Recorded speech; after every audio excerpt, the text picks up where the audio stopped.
Hello again and welcome. Last episode, I spoke with CEO and Chief Learning Officer Dr. Guido Minaya about the fifth level of evaluation and measurement, return on investment, ROI. Moving on, this episode, Dr. Minaya will be leading the conversation, joined by Sanjay Katiyar, co-founder of Knowledge Synonyms based in Noida, India. Together, they will be speaking on an innovative evaluation and measurement tool. Stay tuned to learn more.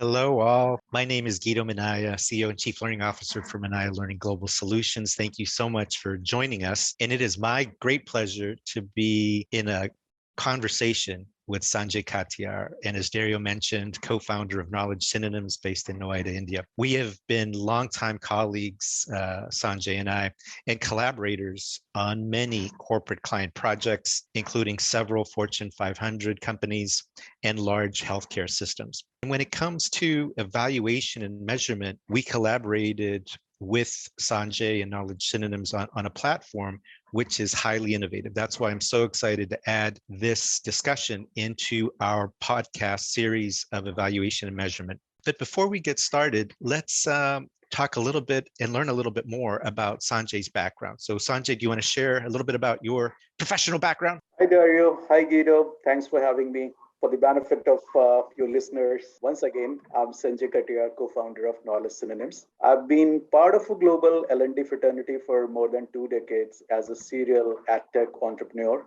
I specialize in being the growth catalyst for our clients by addressing their human capital performance challenges through innovative solutions. Over the past few years, I'm heavily invested in outcome-based learning solutions to help global organizations effectively benchmark and address performance challenges. That's about me. Great. Thank you, Sanjay. Well, why don't we get started? As an extension of our evaluation and measurement discussions, how did your team decide to develop your EasySIM platform? A great question, Guido. In fact, we have been part of L&D landscape for quite some time, and we have observed that HR departments globally have been working tirelessly on competency assessments annually. Then, based upon that CAS exercise, they go about developing individual development plans. And post those IDPs, they go about creating and developing training interventions. And then comes measurement of outcomes. But the research suggests that these interventions fall short in achieving the desired business outcomes due to the absence of job-specific competency mapping within the training and inadequate data points. So we saw this as a huge gap in performance and training solutions, and we decided to do something about it. Outcome is EasySIM. Now, organizations can easily marry competencies into job-specific trainings and assessment through scenario and simulated learnings to derive competence levels and job readiness of their teams. So that was the story behind EasySIM. Great. Thank you, Sanjay. When you think of the Kirkpatrick level 1 reaction, level 2 pre and post of learning attained, level 3 behavior or change in skill, level 4 evidence of business results, and level 5 of return on investment, how does EasySIM, which we have branded EngageSIM for us, how does that relate to those levels of evaluation, would you say? I'm glad you asked this question, Guido. In fact, EasySIM covers all 5 levels of Kirkpatrick, and let me elaborate on that. So the way it works, you can map competencies in real job situations, and these competencies could be around knowledge, functional skills, leadership and digital skills, or behavioral areas. So you can bring on those competencies, map into job-specific situations, and each decision point within a learning event can be mapped to multiple competencies to help evaluate skill levels in both simple and complex job situations. Then comes the deep measurement analytics that comes out of our platform, like individual competencies, proficiency levels, overall job readiness, both in terms of individual or team level.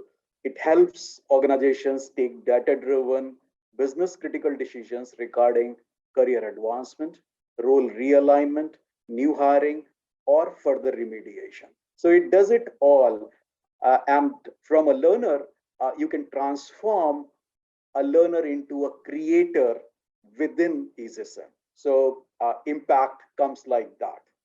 Great. That's very powerful. We had the benefit of seeing it action, of course, with our client over the last couple of years. And we're also very excited for the second version, the 2.0 version. How would you say the platform evolved, and what might be different with 2.0 versus the first version of the platform?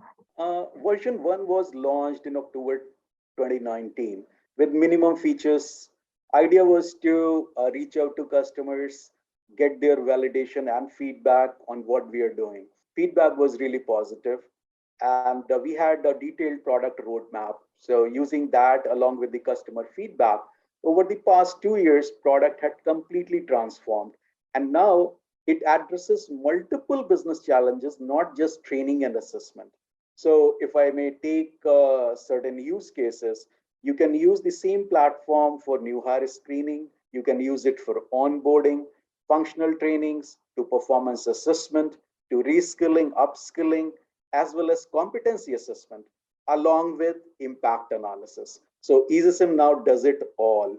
And I would say we come across lots of subjective or observational situations in training space, and learning organizations strive to address them in some way.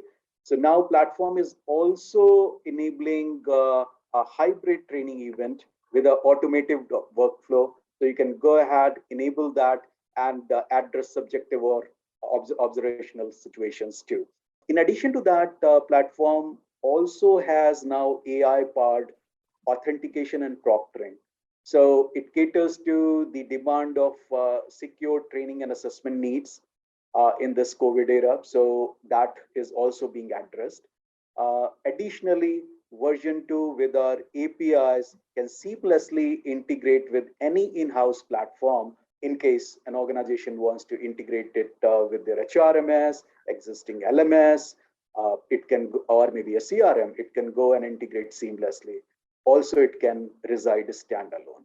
So all of it got changed, and now EasySIM 2 is sort of a wholesome new product. Oh, that's wonderful. I'm thinking through a few client scenarios, right, where the enhanced version, the 2.0 version, would work really well. And so I'm sure I'll be talking to you after our call about these things as well. Well, again, thank you both for sharing about the EasySIM and, for us, EngageSIM platform. In our next episode, we'll continue the conversation with Dr. Guido Minaya and Sanjay Katiyar on evaluation and measurement, discussing the EasySIM and EngageSIM platform in real-life use cases.